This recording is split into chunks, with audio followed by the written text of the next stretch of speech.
provas da existência ou inexistência de Deus. Eu acredito que você pode ter uma evidência da existência de Deus, mas não uma prova lógica, né? A prova lógica, tal como desenvolvida por São Tomás de Aquino e outros, apenas demonstra que é mais razoável você crer num Deus do que não crer. Mas ele não te dá uma certeza lógica absoluta, porque a própria expressão certeza lógica absoluta é contraditória de algum modo. Tá certo? Porque a lógica só investiga a dimensão do possível, nunca a dimensão do fato. Nenhum argumento lógico no mundo pode provar que algo aconteceu ou acontecerá. A lógica só pode provar que uma coisa é coerente com uma determinada premissa ou incoerente com essa premissa, ou seja, que ela é possível ou impossível, que ela contém uma contradição interna, que a torna impossível, ou que ela não contém contradição, portanto que ela é possível, ou até que ela é razoável. Esse é o máximo que se pode chegar. E, bom, é possível... Esta é uma pergunta. Outra pergunta é possível conhecer Deus? Sim, porque o mundo está repleto de depoimentos de pessoas que o conheceram. Então, isso é possível conhecer Deus sem você ter a certeza absoluta, tá certo, e imediata da sua existência e da sua presença. Porém, aí nós temos a coisa mais extraordinária do mundo. Aquilo que você conhece com certeza total, vamos dizer, pela percepção imediata de uma presença, não é comunicável a outra pessoa. Isso é uma fatalidade da Constituição humana. É o exemplo que eu dou, por exemplo, se você é a única testemunha de um crime, você viu ninguém matando o outro na esquina, você sabe quem é a vítima, você sabe quem é o assassino, você sabe como foi, você sabe tudo. Você pode provar isso? Não pode. Ao contrário, o seu testemunho é que será usado como elemento, não como prova, como elemento de prova. Elemento de prova significa o seguinte, que você vai provar absolutamente que foi aquele sujeito. Não, você vai tornar essa tese mais provável. A culpa do sujeito será mais provável do que a sua inocência. Isso é o máximo que você pode chegar. Se não fosse assim, não existiria o erro judiciário, que é uma coisa muito comum, onde as pessoas chegam a uma coisa que lhes pareceu uma prova e no dia seguinte você vê que não foi prova coisíssima nenhuma. E quem quer que tenha investigado qualquer fato, né, as pessoas gostam muito de estudar, de rever ideias, etc, etc. Eu digo, experimenta um dia você investigar um fato. Um fato pode ser um fato banal. Para ver se você o entende mesmo. Eu digo, você chega, no máximo você chega numa altíssima probabilidade, numa razoabilidade. Uma certeza absoluta é quase impossível. Existe certeza absoluta do ponto de vista puramente lógico-formal, que diz respeito apenas a possibilidades. Por exemplo, pode existir um quadrado com menos de 4 lados? Não pode, porque isso contradiz a própria definição de quadrado. Então isso é impossível, tá certo? Mas que quadrado é este? É apenas um quadrado possível. É um quadrado universal, é uma ideia universal de quadrado. Muito bem, quando as pessoas colocam o problema da existência e inexistência de Deus, eu digo, você colocar esse problema no pano dos argumentos é você fazer buraco na água. Por quê? Porque Deus não é um universal abstrato, Deus é uma pessoa. E você não pode chegar a uma prova universal abstrata da existência de uma pessoa. Uma pessoa só se conhece por experiência. Você mesmo, por exemplo, você pode provar só por argumentos a existência da sua mãe, da sua avó, da sua tia, da sua namorada, ou a sua mesma. Você não pode. Só tem um jeito, você tem que se mostrar e dizer, olha, eu existo, eu estou aqui. Tá certo? Se bem que a minha conta no Google foi suspensa porque dizem que eu estava me fazendo passar pelo Olavo de Carvalho. E até hoje eu não consegui provar que eu sou eu mesmo. Então, você vê, se Deus é uma pessoa, quer dizer, é uma individualidade de alcance universal, mas ainda assim uma individualidade de uma pessoa que usa a palavra eu, usa o pronome eu. Na verdade, ele é o único que usa esse termo eu com pleno direito. Porque em Deus tudo é personalizado, não há nada nele que não seja ele. Agora, em nós, cada um de nós, existe uma série de elementos que não são nós. A nossa hereditariedade, que a gente desconhece, não sabe que elementos estão lá, tem cobras e lagartos lá dentro, você não sabe. tá certo? As influências de fora que foram se impregnando e que você não lembra mais de onde vieram, tudo isso não é você. Tanto que eu, na verdade, eu não acredito na existência do inconsciente pessoal. Eu digo, se é um inconsciente, não é pessoal. Né? Esses são elementos estranhos que estão impregnados e que me afetam de alguma maneira, mas que eu não posso dizer que sou eu. Né? Então, agora, isso quer dizer que nós somos eus, assim, por delegação, por empréstimo. Nós somos eu em potência. Ou seja, ao longo do tempo nós vamos nos personalizando, nós vamos pegando os elementos estranhos que estão em nós e nós vamos trabalhando e personalizando. Uns nós cortamos, outros nós transformamos, tá certo? Outros nós simplesmente desprezamos porque não tem importância.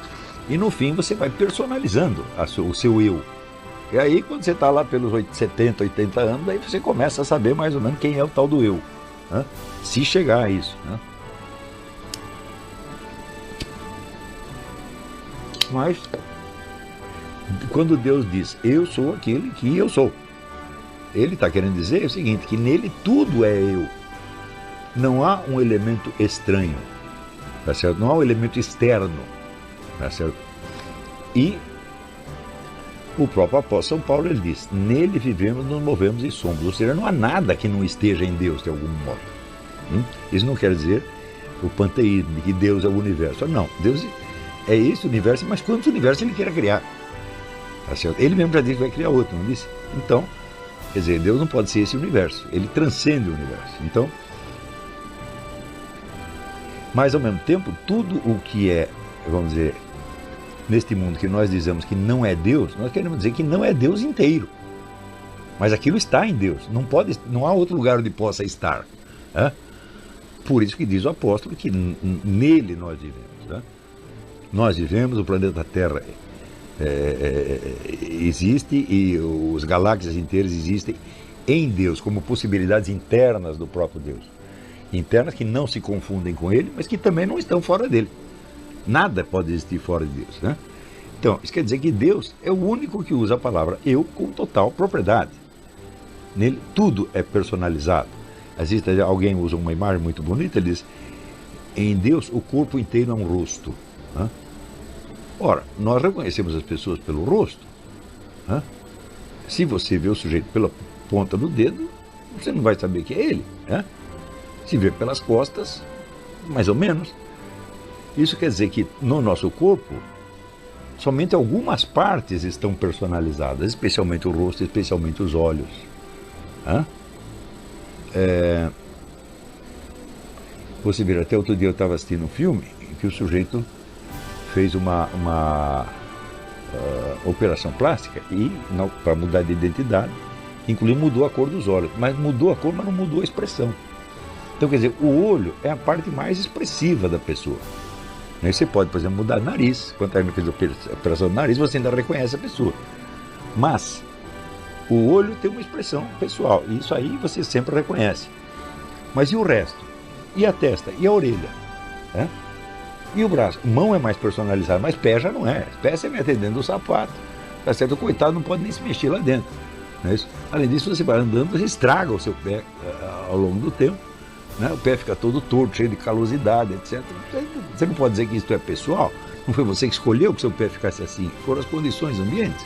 Tá certo? Então isso quer dizer que no nosso corpo só uma parte muito pequena é personalizada. As outras não, são elementos impessoais que nós carregamos. Né? Mas em Deus não existe isto, não existe essa estranheza, não existe essa alteridade dentro de Deus. E por isso mesmo ele se define como eu. Né? E nós, você vê, nós levamos algum tempo para perceber eu sou eu.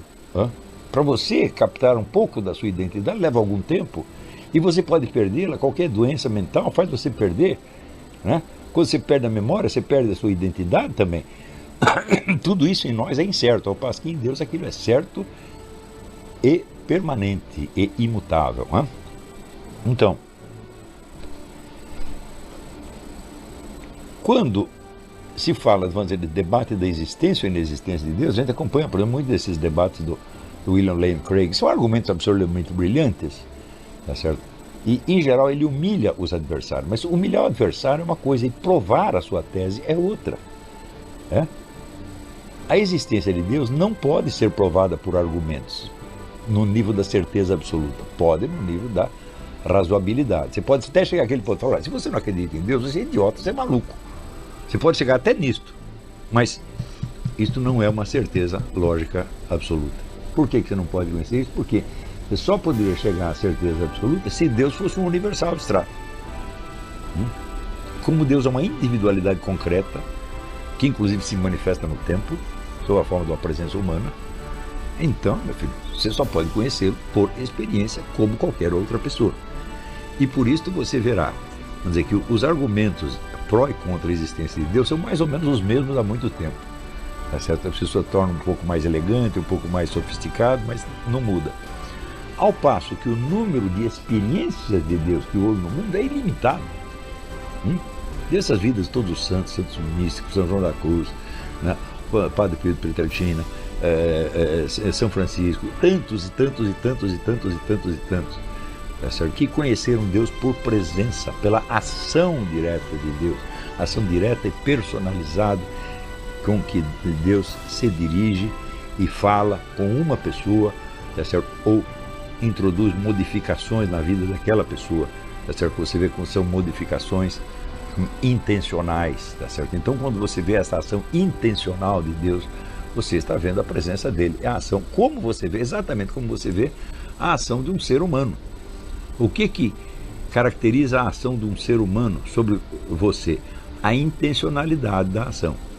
Por exemplo, esbarrar em você, um carro pode esbarrar, uma motoca pode esbarrar, um urso pode esbarrar, qualquer coisa pode esbarrar, tá certo? Mas, quer dizer, empurrar você propositadamente para que você caia, só um ser humano pode fazer. Nenhuma fera que te ataque faz isso. Ela simplesmente bate em você. Mas, por exemplo, jogou o sujeito embaixo do ônibus, isso só um ser humano pode fazer.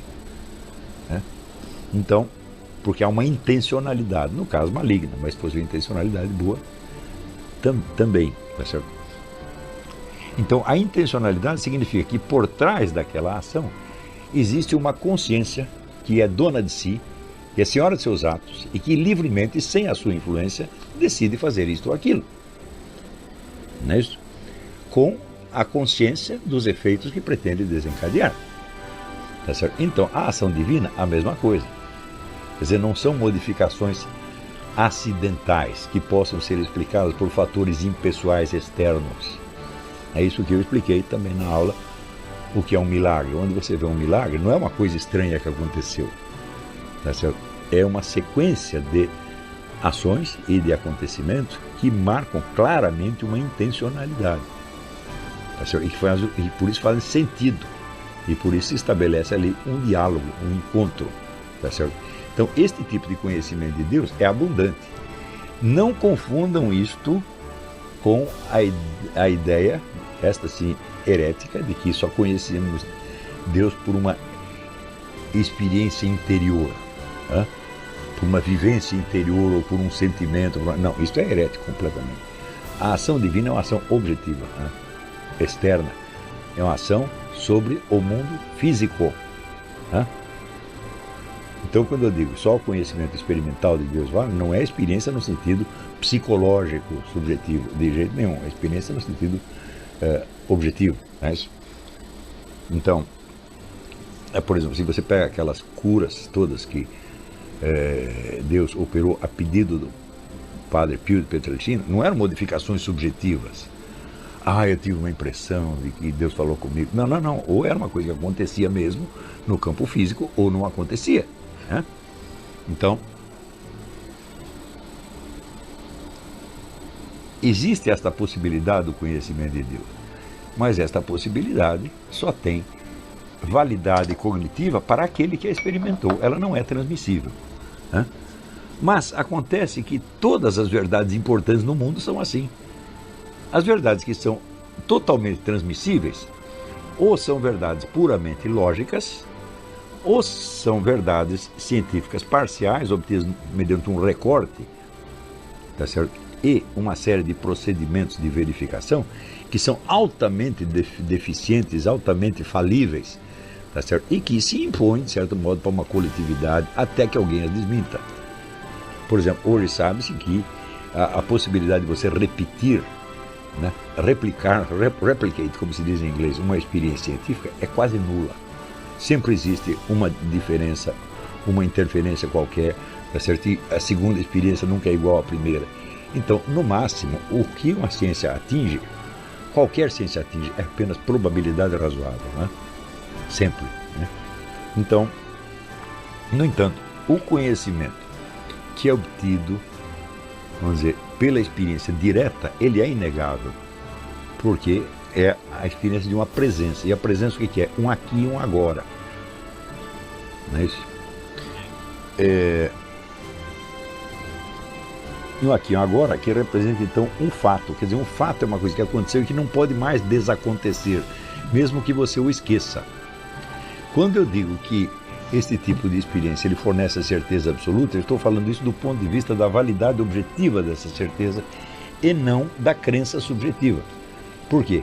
Porque o indivíduo pode se esquecer da sua experiência e ele pode negá-la, inclusive. Ele pode mentir para si mesmo e dizer que não viu aquilo que viu. Portanto, subjetivamente não existe essa certeza, mas existe objetivamente. Tá certo? Isso quer dizer, aquilo aconteceu realmente, não desaconteceu, embora possa ter sumido da sua memória, ao menos parcialmente, né? Então, é por isso que eu descrevi ali, se você quer provar que Deus existe ou que não existe, você tem que admitir a existência de um domínio chamado existência, que o transcende e no qual ele está ou não está. E isto é coisa de maluco. Ou seja, Deus está dentro da existência ou está fora dela? Nos dois casos, ele teria que ser menor do que a existência. Ele teria que ser algo que existe dentro de um campo chamado existência. Mas se você acabou de definir Deus como um ser infinito, tá certo? Que transcende todo o campo do existente, então não tem sentido o que você está fazendo ali, né? Isso quer dizer que Deus não pode existir no sentido que as coisas existem. Ele pode existir num outro sentido. Então, num sentido que transcende tudo isso. Mais ainda, você poderia se colocar, vamos dizer, fora e acima da existência para julgar o que está dentro dela ou não? Você não pode, tá certo?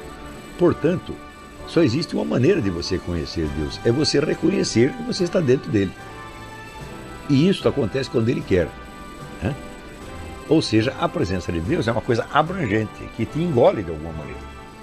Engole e transforma. Esta é a única maneira de você conhecer Deus. Então, é a deificação de que fala a Igreja Católica. Quer dizer, o processo de conhecer Deus é você deixar que ele o transforme nele. Até o ponto que chega aquilo que dizia o apóstolo: não sou eu mais que está aqui, é Jesus que está em mim. Por que é Jesus que está em mim? Quer dizer que você deixou de existir? Não. Você só existe, você só tem um eu porque Deus te insuflou esta individualidade e esta possibilidade de ter um eu. Então, quando você vai se transformando nele, você não deixa de existir, você passa a existir de maneira mais intensa, tá certo? Porque aí sim você se tornou um eu, aí sim você se personalizou, tá certo?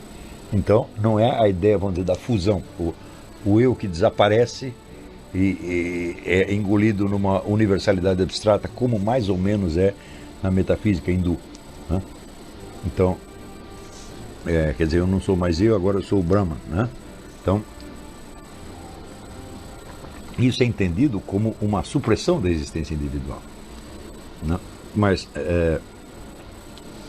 na verdade, a existência individual, ela é preservada, tá certo? Porque ela é a expressão da vontade de Deus. Ela personalizou você. E não vejo por que personalizar se ele depois é só para dissolver e transformar nele de novo. Tá certo? Então,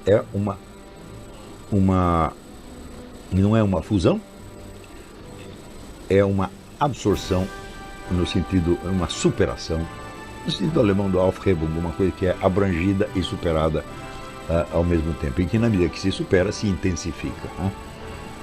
Então, este é o verdadeiro caminho para conhecer Deus. Agora, as provas, os argumentos estão todos no nível